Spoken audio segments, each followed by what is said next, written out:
Caros amigos e amigas, uma boa noite para todos.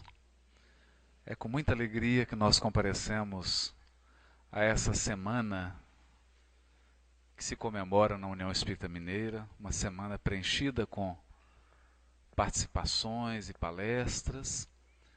E gostaríamos de agradecer carinhosamente aos amigos da Casa de Betânia, lembrando que Badi Curi foi um dos homens, um dos espíritos encarnados que participaram do famoso Pacto Áureo e que compõem a caravana que nunca se dissolverá, que é a caravana da fraternidade, da união, do movimento espírita, dos espíritas e das federativas que atuam nesse imenso território brasileiro. Nós hoje vamos refletir sobre um tema muito especial. Vamos falar da obra de André Luiz, mas de um tema específico e especial. A conexão entre o mundo espiritual e o mundo físico retratada na obra de André Luiz. E para a nossa ajuda, nós nos recordamos de um belíssimo prefácio. Aliás, os prefácios de Emmanuel para os livros psicografados são uma obra de arte à parte, cada qual. Especialmente no livro No Mundo Maior, ditado pelo Espírito André Luiz e psicografado por Francisco Cândido Xavier, em 25 de março de 1947, Emmanuel ditou um prefácio. Um prefácio denso, filosófico e profundo, uma grande reflexão sobre o mundo espiritual. E diz o benfeitor o seguinte, no prefácio intitulado Na Jornada Evolutiva. Dos quatro cantos da terra, diariamente, partem viajores humanos aos milhares, demandando o país da morte. Vão-se de ilustres centros da cultura europeia, de tumultuárias cidades americanas, de velhos círculos asiáticos, de ásperos climas africanos, procedem das metrópoles, das vilas, dos campos. Se nós introjetarmos a ideia de que o espírito encarnado é um viajor, todos nós que já experimentamos uma viagem, sabemos que a viagem tem dia de começo e dia de retorno. Toda viagem se inicia e se finda. E no caso da viagem encarnatória, graças a Deus, nós não sabemos o dia de retorno. Embora ele esteja delineado para cada um de nós, em linhas gerais. Se a nossa imprudência, se o nosso descontrole não apressar o retorno ao mundo espiritual, cada qual de nós tem a data aprazada para voltar. E a maioria dos encarnados se esquece da sua condição de peregrino na Terra. A maioria de nós se esquece do seu status de viajor. E como nós nos esquecemos dessa condição, temos uma tendência de acumular bagagem, o que torna a viagem muitas vezes penosa. Porque todo viajante sabe que para uma viagem se torne tranquila e agradável, você deve reduzir ao máximo a bagagem levada. Aqui Emmanuel começa a reflexão do mundo espiritual dizendo o seguinte: embora nós não queiramos pensar nesse assunto, embora a gente se recuse a refletir todos os dias sobre isso, todos os dias, melhor, a cada minuto, centenas de pessoas desencarnam no planeta. Nós costumamos refletir sobre a morte somente quando ela entra no nosso círculo familiar ou no nosso círculo estreito de relações. Mas a morte é um fenômeno corriqueiro, ela é um fenômeno natural, e enquanto eu estou falando aqui, por alguns minutos, centenas de pessoas acabaram de desencarnar no mundo. O certo é que algumas delas desencarnaram em centros ilustres da cultura europeia. Paris, Londres e tantas outras cidades. Outras partiram das tumultuosas cidades americanas. São Paulo, Nova York, Cidade do México e tantas outras. Alguns acabaram de desencarnar em centros asiáticos, Hong Kong, Bangkok, e outros ainda de climas ásperos na África do Sul, no Congo e em países extremamente carentes da África. Uns moravam em grandes metrópoles, outros em cidades pequenas com restritos recursos, outros moravam em vilas infectadas, pobres, carentes, e outros em campos isolados, espalhados por esse grande planeta. Seria um contrassenso esperar que todas essas pessoas que ingressam no mundo espiritual estejam no mesmo nível espiritual, intelectualmente falando e emocionalmente falando. Os níveis são os mais diversos, os mais variados. Cada qual apegado a circunstâncias, rotinas, relações muito diferentes. Por isso diz Emmanuel, raros viveram nos montes da sublimação, vinculados aos deveres nobilitantes. A maioria dos que desencarnam constitui-se de menores de espírito. Menores de espírito. Criaturas de estatura espiritual pequena, limitada, carente. Em luta pela outorga de títulos que lhes exaltem a personalidade. Não chegaram a ser homens completos. Não chegaram a ser homens completos. Por que Emmanuel diz isso? O título do prefácio é Na Jornada Evolutiva. E é preciso convir que os espíritos que ainda encarnam na Terra são espíritos que estão buscando se desvencilhar da animalidade. Nós somos espíritos em busca da humanidade, mas não somos ainda humanos completos. Ainda não. Basta examinar os índices de criminalidade nas grandes metrópoles. Basta examinar o comportamento das pessoas no trânsito em Belo Horizonte agora. Basta examinar o comportamento das pessoas na intimidade do lar.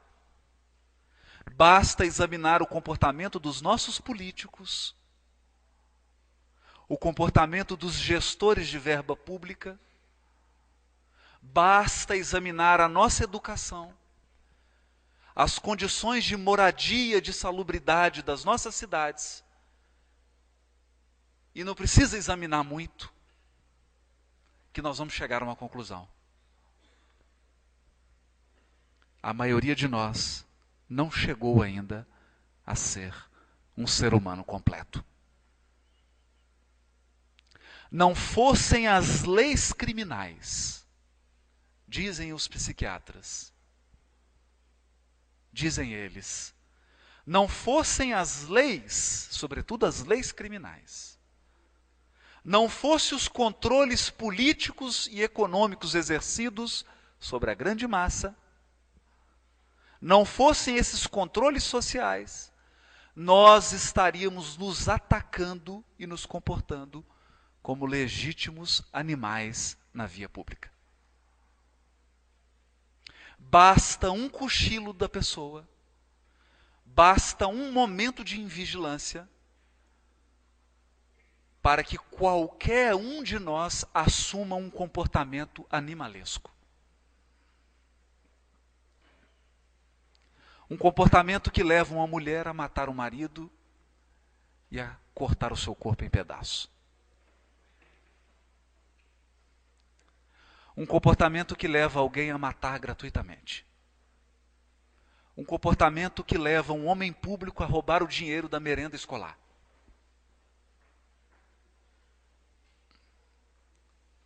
Portanto,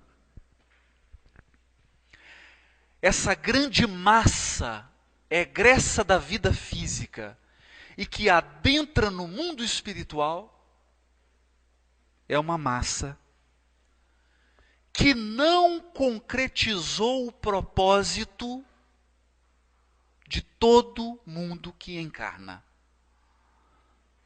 O propósito de todo espírito ao encarnar é humanizar-se.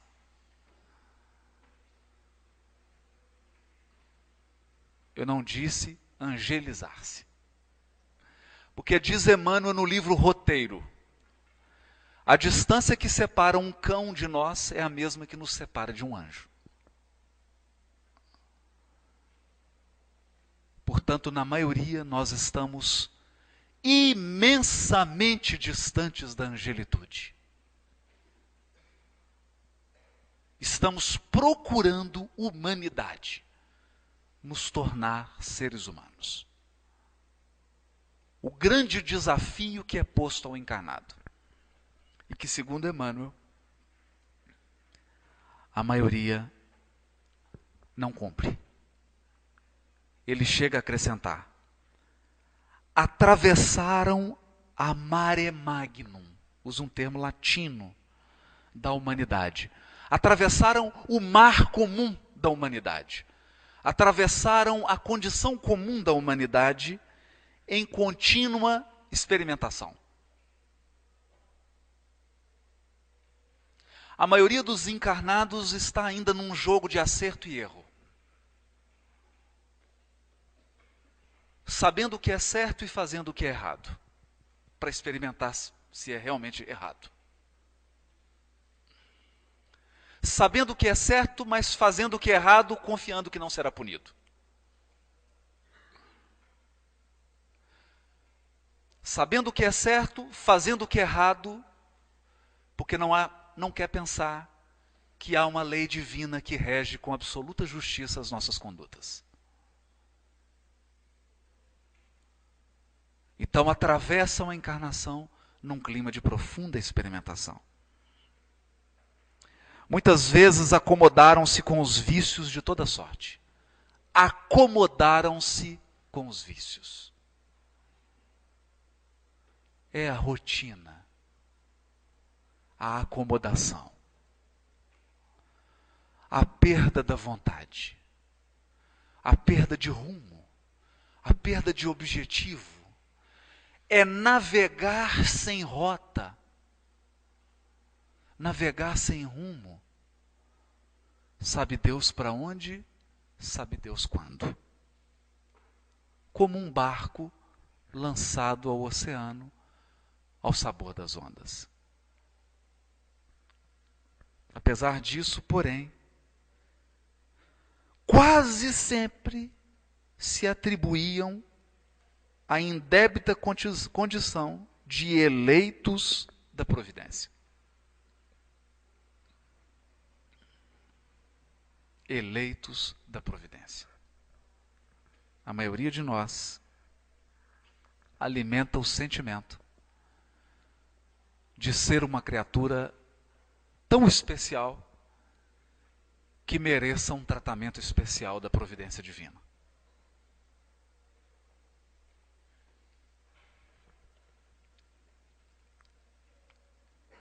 Quando, e prossegue ele, sem se compenetrarem das próprias faltas, sem se compenetrarem das próprias faltas. O grande problema de você navegar sem rumo, e o próprio nome já diz, é porque você realmente não tem rumo. E quando você não tem rumo, não é possível avaliar se você está certo ou errado.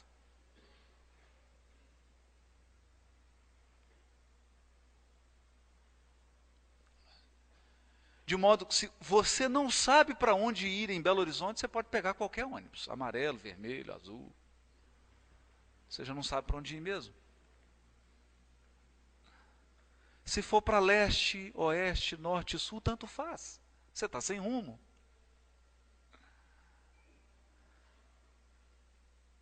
De modo que Emmanuel chama a atenção que a massa, a grande massa humana encarnada,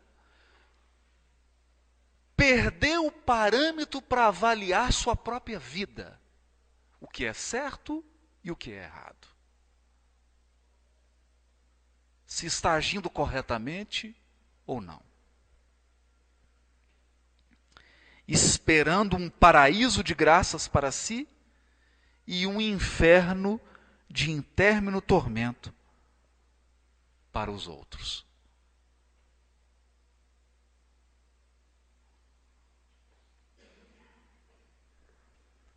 Quando perdidos nos intricados meandros do materialismo cego, fiavam sem justificativa que no túmulo se encerraria a memória. Se filiados a escolas religiosas, raros, excetuados, contavam levianos e inconsequentes com privilégios que jamais fizeram por merecer.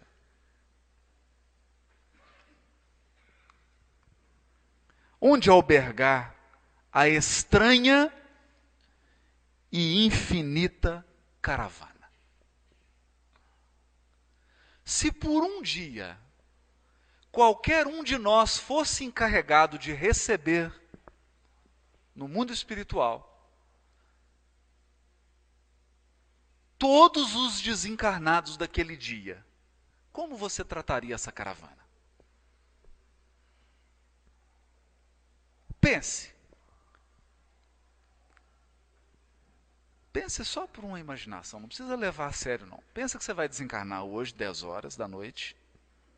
Dá tempo de assistir a palestra sem problema, fiquem tranquilos. 10 horas. Hoje é terça. E chegando no mundo espiritual, você vai receber uma tarefa. Todos que desencarnarem amanhã no planeta Terra vão ficar sob a sua responsabilidade. Japoneses, chineses, sul-africanos, brasileiros, americanos, norueguenses, escandinavos, franceses, ingleses. Onde albergar a estranha e infinita caravana?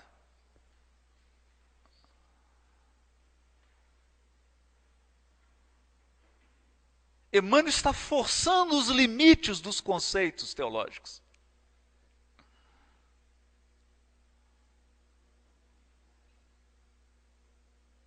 Nesse prefácio, ele vai trabalhar o conceito de céu e inferno. Onde você vai albergar? No céu, no inferno.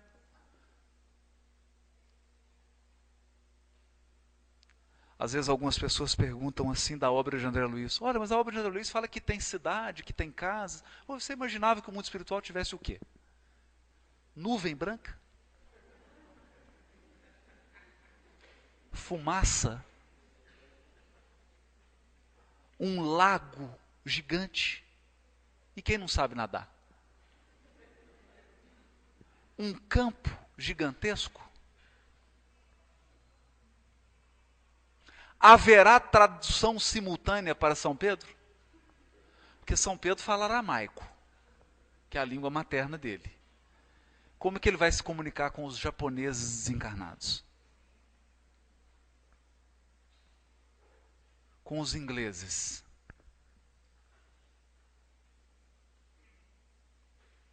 Uma pessoa que viveu segundo os costumes de Hong Kong. Outra que viveu segundo os costumes mineiros de Belo Horizonte. Um que viveu no norte de Minas. Outro que viveu no agreste do sertão nordestino. Alguém que viveu num grande apartamento em frente à praia de Copacabana. Como harmonizar esses interesses? Como receber essa caravana?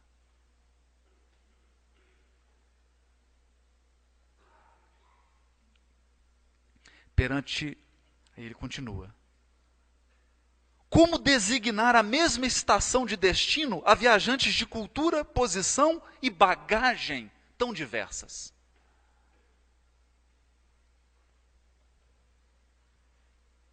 Como eu vou colocar pessoas de cultura, posição e bagagens tão diversas no mesmo local?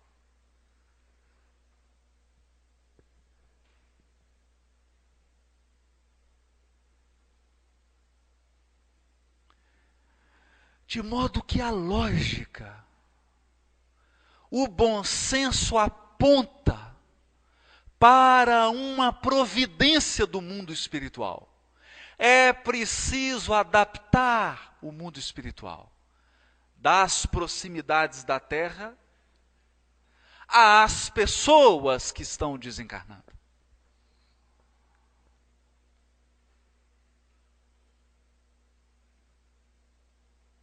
De modo que eu não posso receber alguém que acaba de desencarnar em Hong Kong com uma cozinha de fogão a lenha, um queijo Minas e uma placa escrita assim: uai.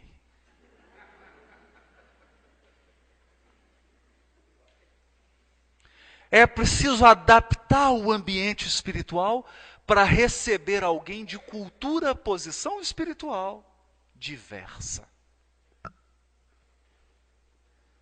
Sendo assim, é natural que as regiões espirituais próximas da crosta sejam muito semelhantes ao ambiente da crosta da qual elas estão próximas.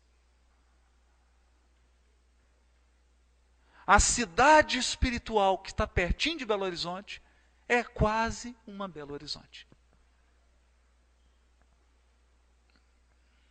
A cidade espiritual que está próxima de Hong Kong é quase uma Hong Kong. Assim como a cidade espiritual que está próxima de Nova York é quase uma Nova York. É natural que assim seja.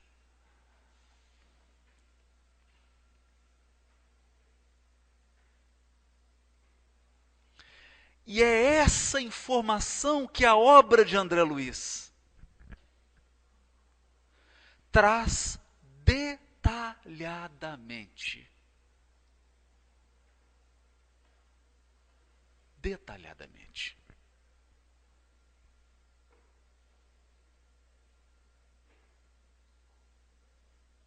É importante pensar nisso. Seria uma fantasia imaginar que um índio que acabou de desencarnar agora na tribo Xingu seja recebido numa biblioteca no mundo espiritual. Toda em francês.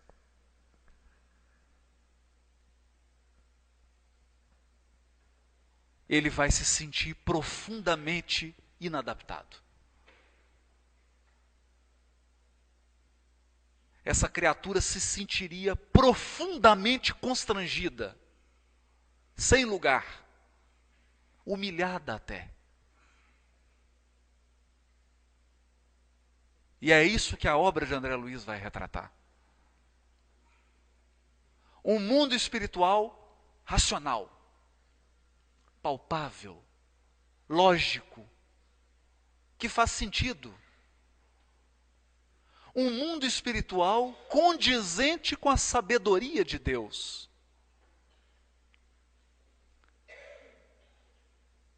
Porque se até uma abnegada professora de primário na Terra sabe dividir os alunos segundo a faixa etária, sabe dividir os alunos segundo o grau de amadurecimento e de compreensão, por que Deus, que é a inteligência suprema, que é o amor supremo, agiria de forma mais imprudente que uma professora?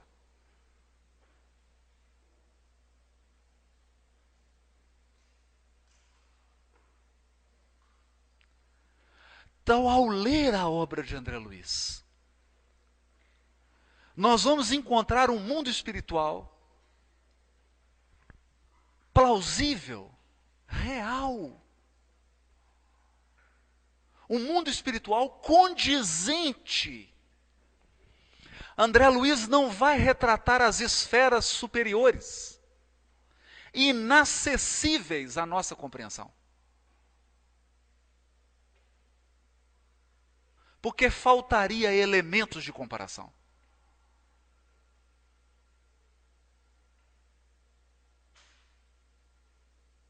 Faltaria elementos.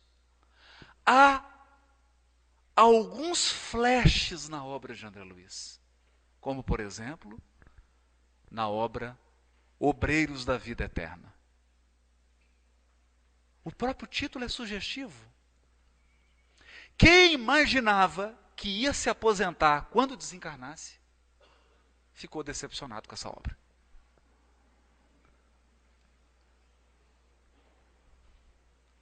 Não há previdência privada nem pública no mundo espiritual.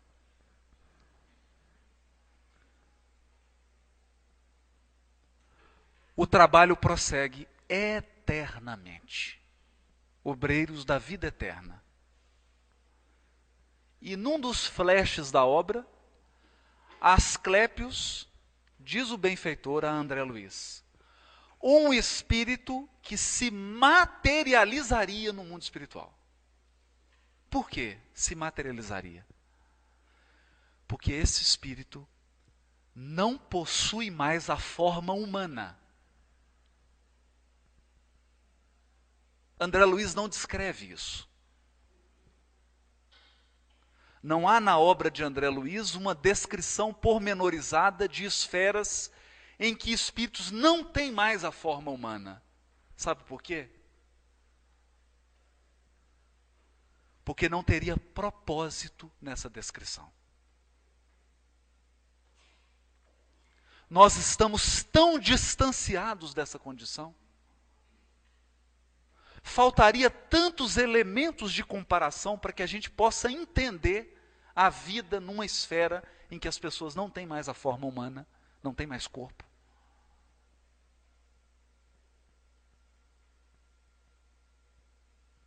Seria tão sem propósito que não teria valor educativo uma obra mediúnica desse gênero. Não. A obra de André Luiz fala do mundo espiritual próximo de nós. Não fala de anjos. Fala, na maioria, de espíritos como nós, que são uma parte de luz e uma parte de sombra, às vezes mais sombra do que luz.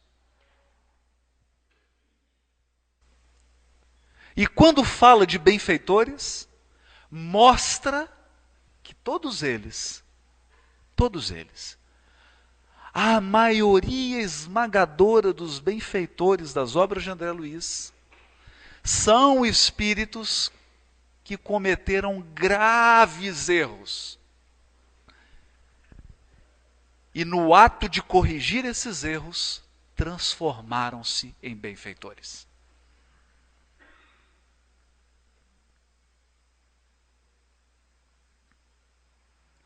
No livro Sexo e Destino,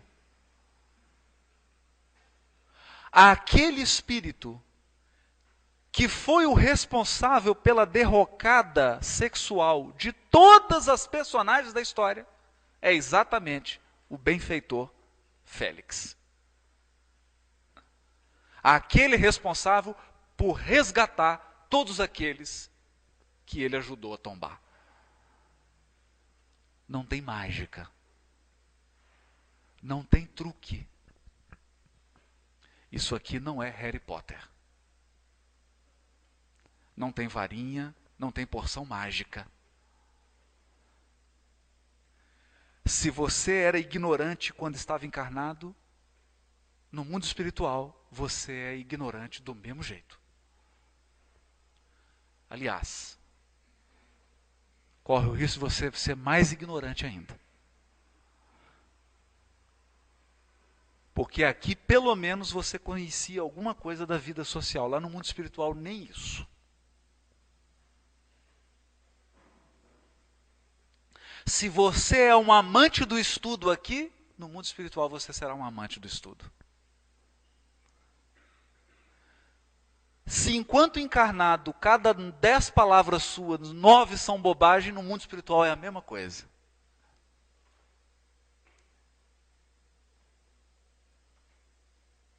Desencarnado, a cada 10 palavras, 9 vão continuar sendo bobagem. E se você encontrar um médium, ele vai psicografar todas as bobagens que você estiver falando.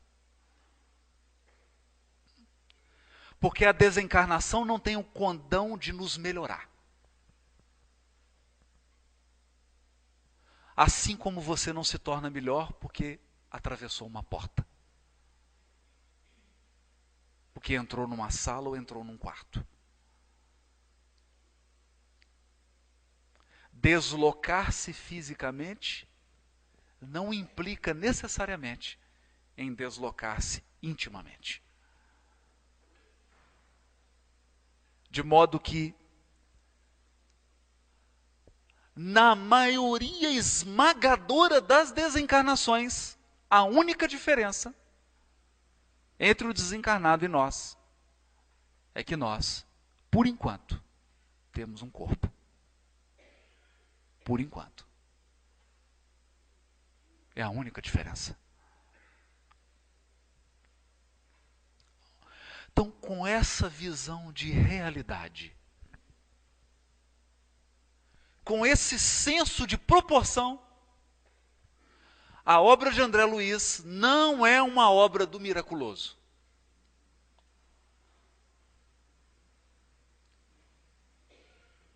Muitos esperavam de André Luiz a posição de um repórter irresponsável.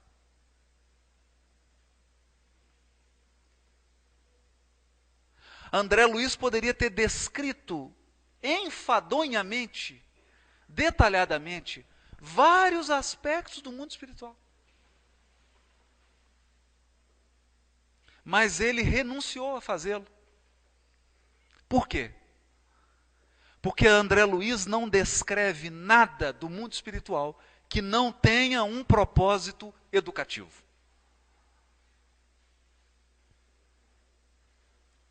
Toda a descrição na obra de André Luiz tem um propósito educativo. Tem uma finalidade. E muitas vezes, o próprio André Luiz tem a coragem de nos contar que os benfeitores chamaram a sua atenção por causa da sua curiosidade sem freios. Não é raro nós encontrarmos na obra de André Luiz um benfeitor dizendo a ele: André, não é hora de perguntas agora. você sanará suas dúvidas no serviço ao próximo. No serviço ao próximo.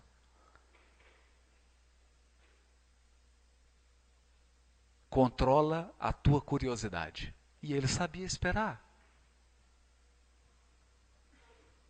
Para que a curiosidade não prejudicasse o serviço. Para que a curiosidade não atrapalhasse o trabalho em favor do semelhante. Então, a obra de André Luiz não é uma revista caras. Não é um programa de auditório com a finalidade de trazer curiosidades do mundo espiritual.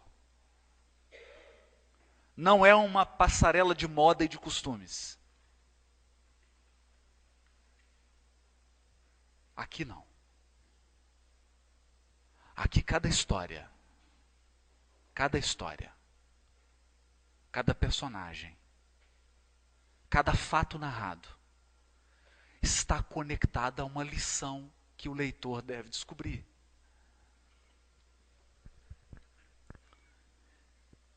Eu me recordo de ter ouvido do casal Galves, Nena Galves e Francisco Galves. Eles sempre costumavam receber Francisco Cândido Xavier em São Paulo. Até para os tratamentos médicos, várias cirurgias que o Chico fez, ficou hospedado na casa desse casal. Um grande casal de amigos de Chico.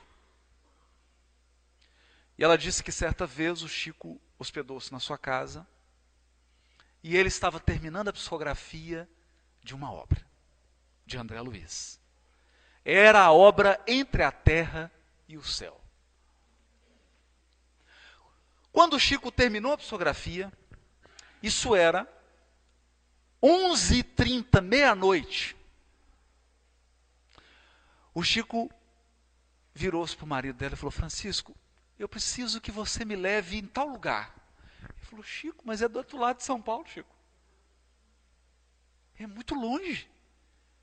Ô, meu amigo, eu preciso que você me leve lá. Mas você sabe onde é, Chico? Sei, meu filho. Não sei, o Chico nem andava em São Paulo. Sei onde é. Chico, eu sei chegar mais ou menos, mas eu não conheço esse bairro. Não podemos ir, meu filho, fica tranquilo. E foram. Chegou no bairro, ele: Chico, agora eu não conheço nada. Meu filho, você segue essa rua aqui e vira à direita. Aí virou direita. Agora você vira à esquerda. E vai à direita, esquerda, esquerda, direita, direita, esquerda, direita. 15 minutos depois, o Chico falou: agora você para, meu filho, nessa casa. Eram 2h da manhã. Ele parou, desligou o carro. O Chico desceu do carro, foi até a porta da casa, abaixou a cabeça e fez uma prece.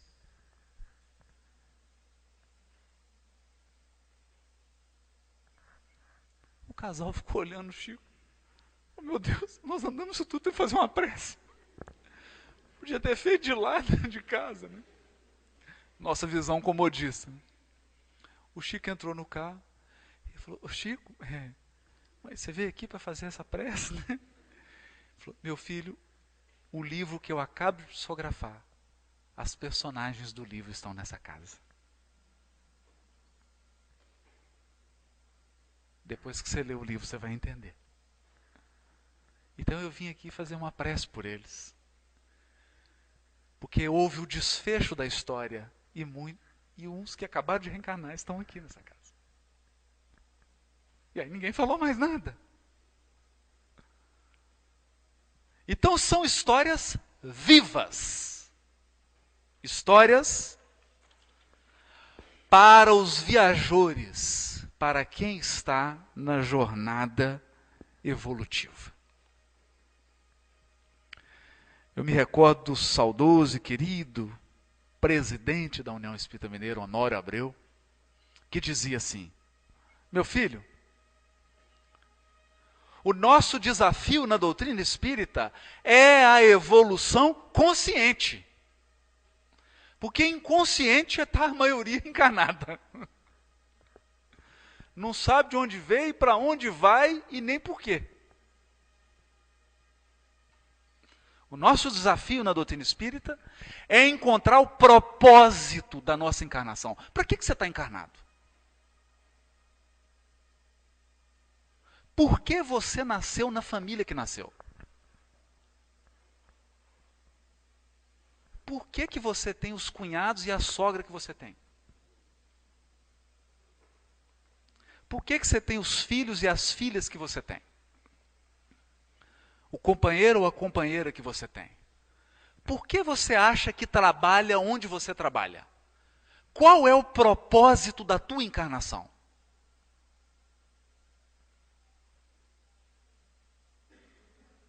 É disso que fala a obra de André Luiz. É disso que falam os benfeitores espirituais na obra de André Luiz. Qual o propósito da tua existência? Você já descobriu?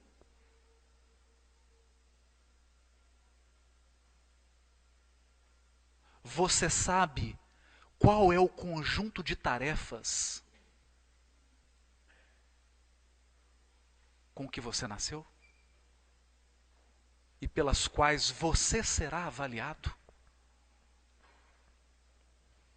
Ninguém te pedirá contas do que você não se comprometeu no mundo espiritual. Nós prestaremos contas dos compromissos assumidos. Então, quais são? Para onde você está indo?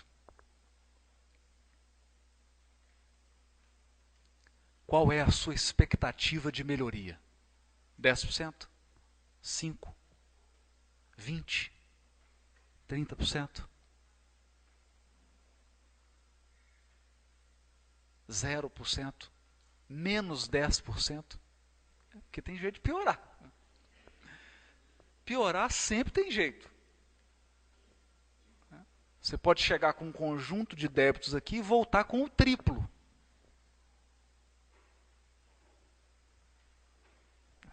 Então é isso.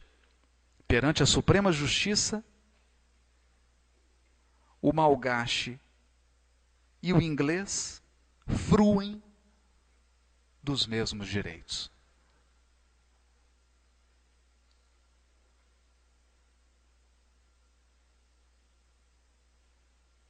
Então não importa se você desencarnou no Palácio de Buckingham, em Londres,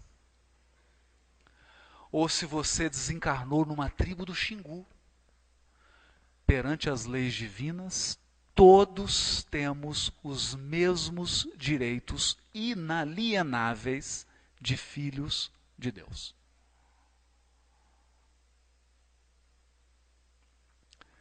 Mas todo direito tem a sua contrapartida em um dever. Muitos direitos implicam muitos deveres. Não há distinção. Provavelmente, porém, estarão distanciados entre si pela conduta individual. Conduta individual. Diante da lei divina, que distingue, a lei divina distingue invariavelmente a virtude e o crime, o trabalho e a ociosidade, a verdade e a simulação, a boa vontade e a indiferença. Da contínua peregrinação do sepulcro participam, todavia, santos e malfeitores, homens diligentes e homens preguiçosos.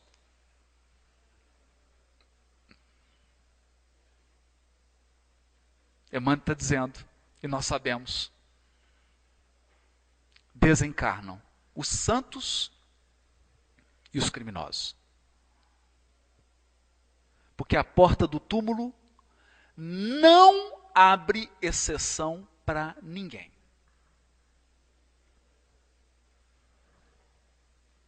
Eu vou traduzir isso. Emmanuel fala tão bonito, né? Eu vou traduzir.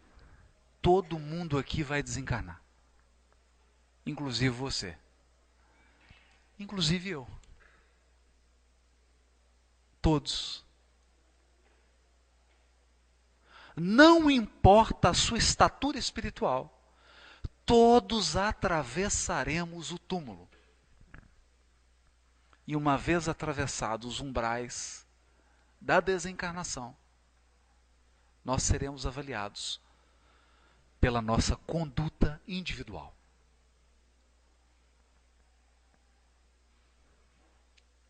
É importante. E aí Emmanuel começa a dizer: como avaliar por bitola única recipientes heterogêneos?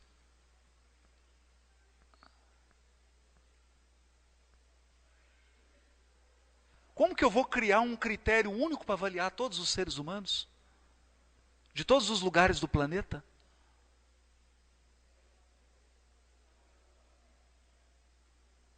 Regras absolutas? Regras absolutas? Não é? Então aqui você fala assim: menino, não come formiga, meu filho, não é? O menino está lá comendo formiga, não é? Você vai na China, a mãe fala: meu filho, experimenta uma formiguinha.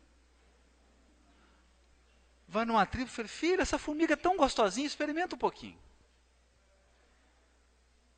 Como criar uma regra única para avaliar pessoas que vivem em condições absolutamente diferentes?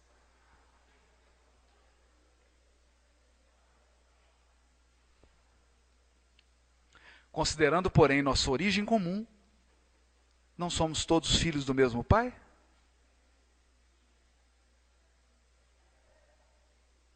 Estamos em condições diferentes, mas na essência somos iguais. Então há uma lei divina que se aplica a todos, adaptada ao grau de evolução de cada um. Cada qual responderá perante a lei divina segundo o seu nível de adiantamento espiritual. Quanto mais adiantado, maiores os níveis de exigência. Quanto mais esclarecido, maiores as responsabilidades. Essa é a visão do mundo espiritual.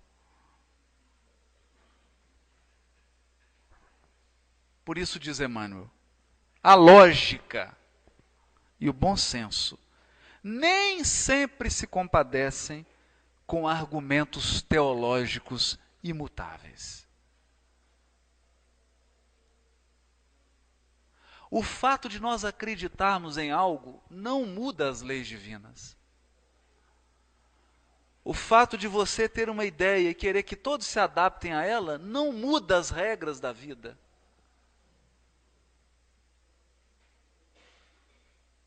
E o universo repousa nas mãos do Todo-Poderoso, que é infinito amor e infinita sabedoria.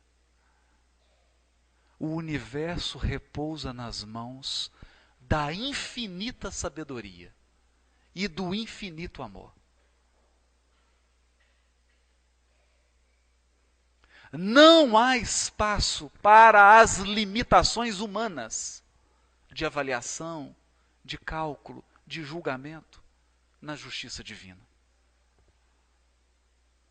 Nenhum de nós é capaz de julgar nosso semelhante com a mesma perfeição com que Deus nos avalia a cada um. Por isso diz Jesus: renuncia a julgar teu semelhante. Não julgueis. Não usurpa essa função do Criador. Deixa que Ele a exerça. É Deus quem avalia. É Deus quem pesa cada um de nós. E é Deus quem nos coloca nos locais adequados, nos mais adequados à necessidade do nosso aprendizado espiritual. Eu me recordo de uma frase belíssima. Numa entrevista, a Hebe Camargo pergunta para o Chico: Chico, e se uma guerra nuclear destruir a Terra por completo? Destruir a vida na Terra? E o Chico responde: a sabedoria divina, a providência divina, saberá encontrar um lugar para nós.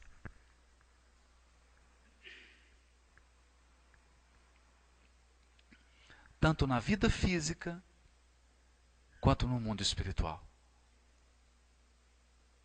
Cada criatura que desencarna nessa imensa caravana, não importa de onde veio, qual a cultura que teve, qual a língua que fala, será acolhido segundo as suas necessidades. Segundo a sua necessidade de aprendizado espiritual. Porque um lugar estará reservado para cada um de nós. Um ambiente propício à continuidade do nosso aprimoramento espiritual. Preparado. Nem sempre o ambiente que a gente quer. Eu me recordo quando fui transferido para uma cidade do interior, no trabalho, e eu não queria ir, queria ficar aqui em Belo Horizonte, mas tinha que ir. E quando eu cheguei, tive contato com uma freira na cidade. Ela coordenava uma escola que acolhia meninas do sexo feminino, abandonadas pela família. Então ela acolhia aquelas meninas e cuidava, era um abrigo infantil para meninas. E ela me perguntou: olha, por que você quis vir para cá, né? Eu falei: na verdade eu não quis, né? Me vieram para cá. Ela falou assim: não, meu filho, não. Eu aprendi uma coisa. Nós temos que florescer onde Deus nos plantou. Nós temos que florescer onde Deus nos plantou.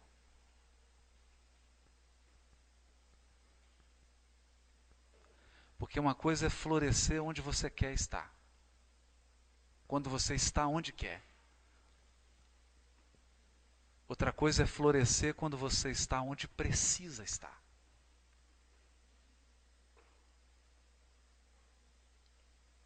E a obra de André Luiz é essa grande revelação do mundo espiritual. Alguém que tiver a boa vontade de alma de ler a obra de André Luiz completa, ele vai se libertar de muitas crenças limitantes. Ao ler a obra de André Luiz, não haverá espaço para céu nem para inferno. Haverá mundo espiritual. Mundo espiritual tenebroso e mundo espiritual luminoso. Porque o mundo espiritual é tenebroso ou luminoso dependendo de quem o habita.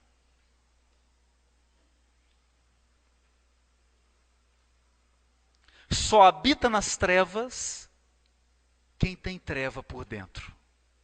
Ou quem tem tanta luz que desceu para iluminar.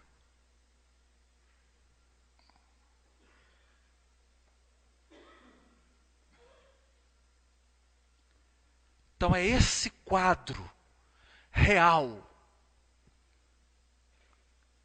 Aqui não há mocinhos nem bandidos. Aqui há seres humanos que acertam, que erram, que colhem as consequências do que fez. Não há punição, há consequência.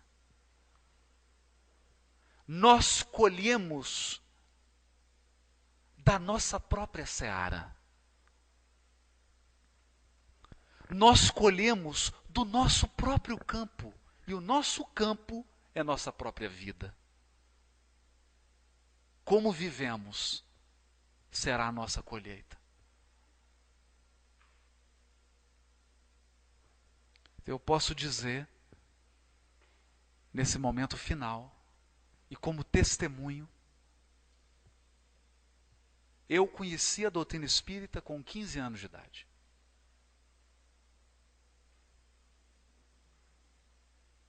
E graças a Deus, um vizinho me entregou nas mãos.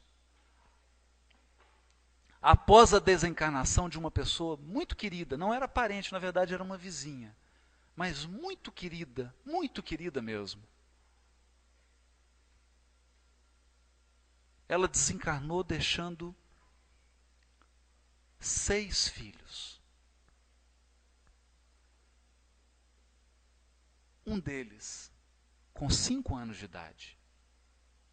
Ano passado, esse filho de 5 anos de idade desencarnou num acidente de moto. Há 25 anos atrás, depois do desencarne dessa senhora, alguém me deu o livro Nosso Lar. Eu não posso dizer que li esse livro. Eu bebi esse livro como alguém que não via água há 10 anos. Eu matei minha sede. Eu li sem pausa. E graças a essa série, e não conseguia parar de ler os outros, é claro. Graças a essa série, eu mudei completamente a minha visão da vida, da imortalidade, da nossa viagem evolutiva. Graças a essa grande série. Então, hoje em comemoração à série André Luiz, ao que ela retrata do mundo espiritual, a única palavra que eu encontro para dizer é André Luiz, Chico Xavier, Emmanuel. Muito obrigado. Boa noite para todos.